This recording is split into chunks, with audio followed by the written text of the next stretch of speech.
Hey, what's up guys? Little man with a big opinion here. So today's video comes from a Reddit subthread of all places. I peruse it because if I see something that I can very clearly answer the question, then I'll do that. And I might turn it into a video. But some of the stuff turns into, well, this one had over 600 comments and there was lots of arguing.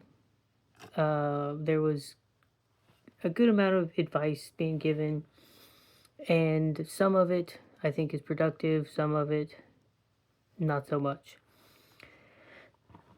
I appreciated that a lot of people spoke of it from also a point of what country they're in, because here in the US, the topic was covering firearms.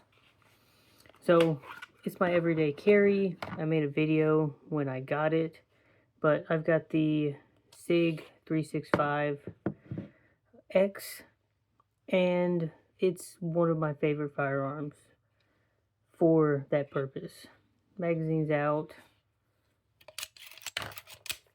nothing in the chamber. I really like it because I'm a small person. It fits my hand very well. And like I was talking with my buddies tonight, because I wanted to get their opinion on it as well.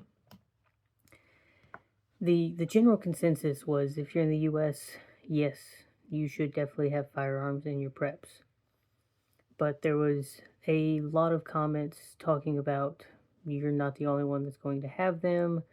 There's going to be larger groups, so you should maybe more focus on, trying to hide. There was comments on, it doesn't matter the amount of bullets that you have, because, you need to focus on food and water and other things.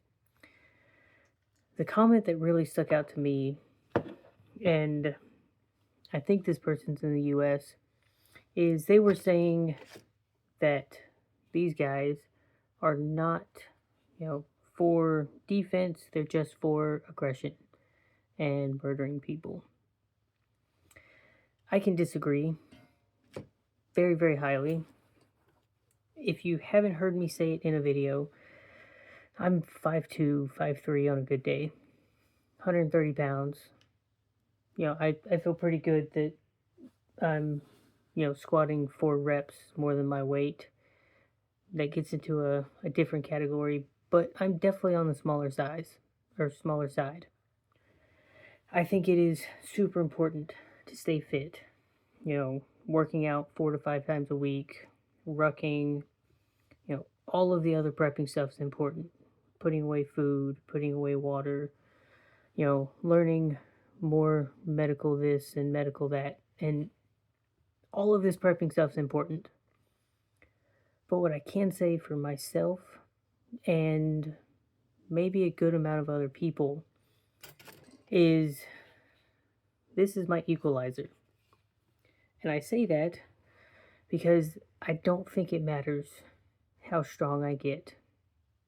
I don't think it matters if I started taking jujitsu and, hit a certain level of, being within that.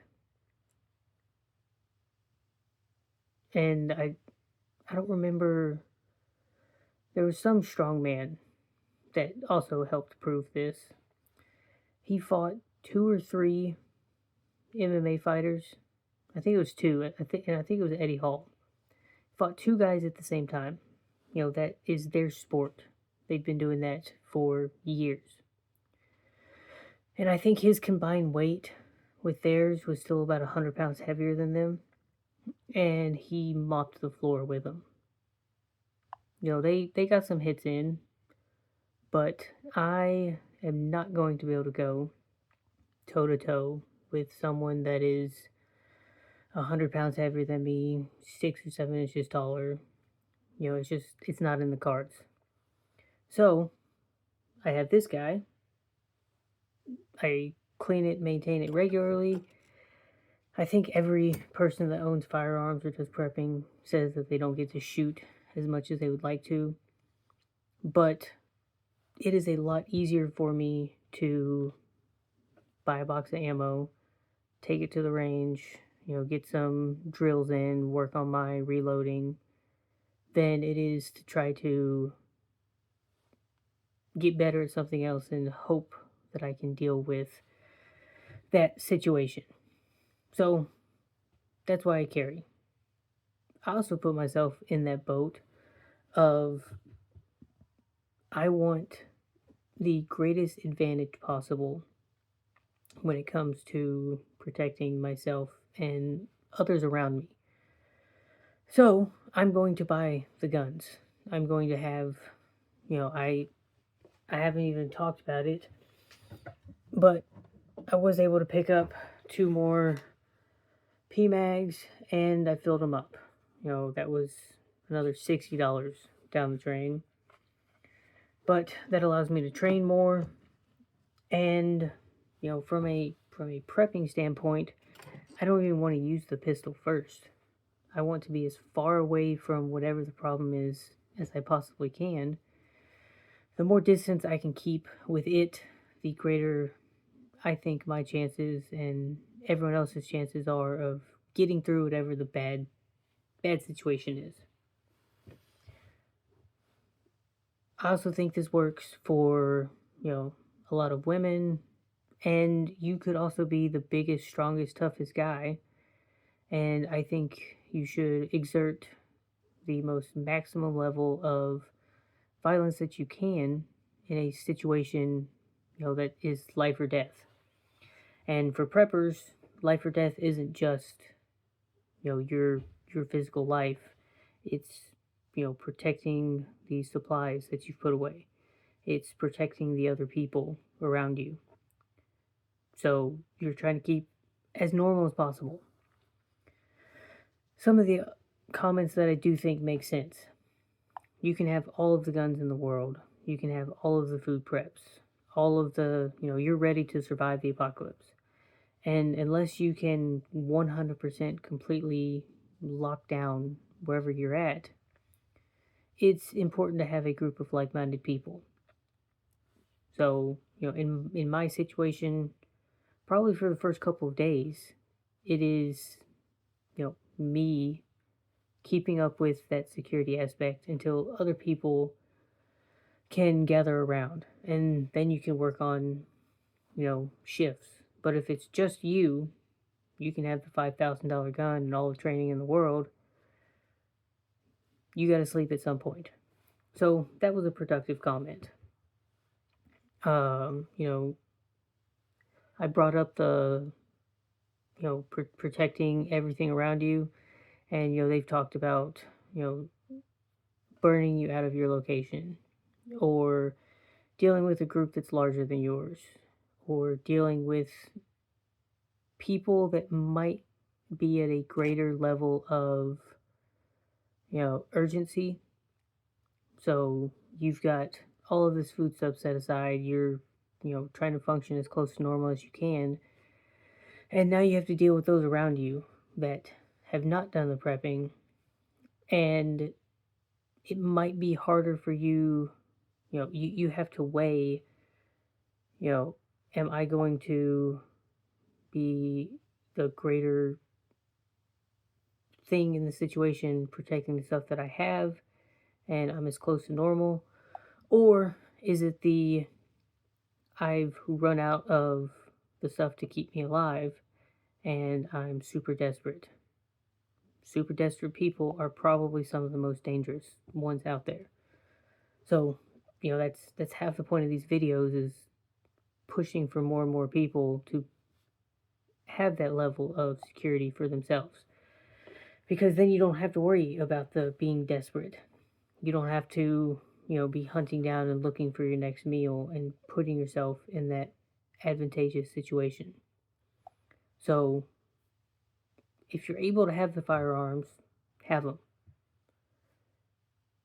If you build a community to where more and more people around you are self sufficient and they've put things away, then you can work together.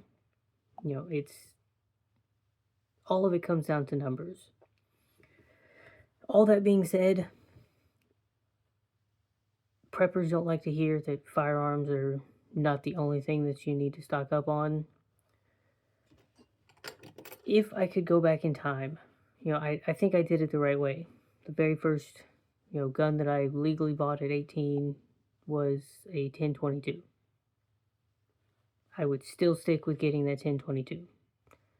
Some of the other things that I purchased, maybe I could have held off on. I'm just now really getting to the point where I'm comfortable with the number of AR magazines that I have. I was the dumb guy that bought, cheap steel ones because they were like $7 a piece, and I think I actually have one here. Yeah.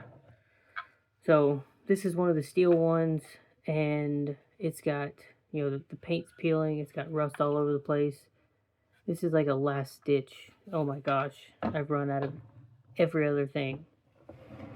So I would make the purchases, more deliberately. I'd plan more things out. And, it turns into you need to cover several different categories at once. I feel comfortable with my handgun because the 17 round magazines, I have 3 of them.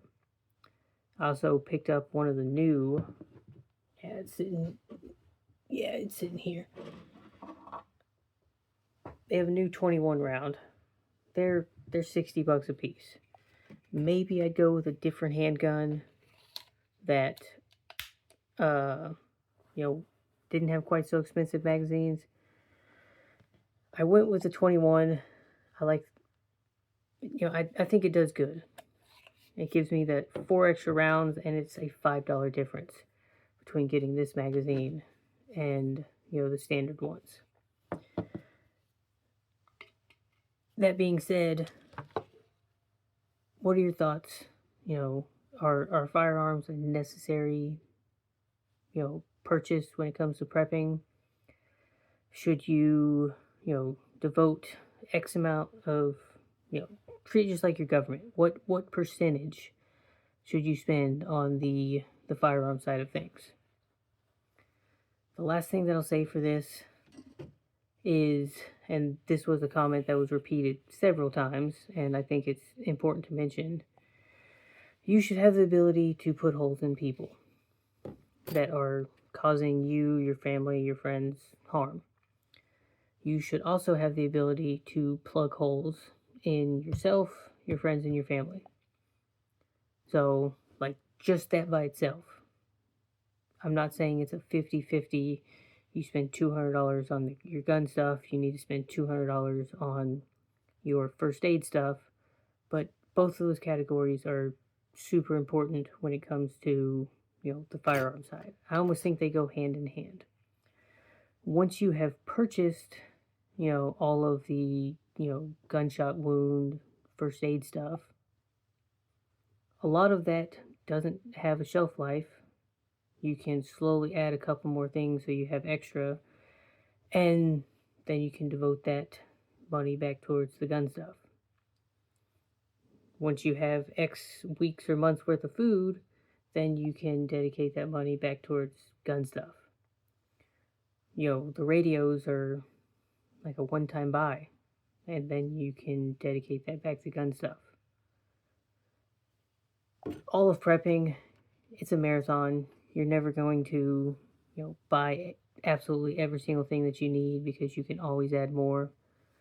But in my opinion, the guns are important. Add it to your preps.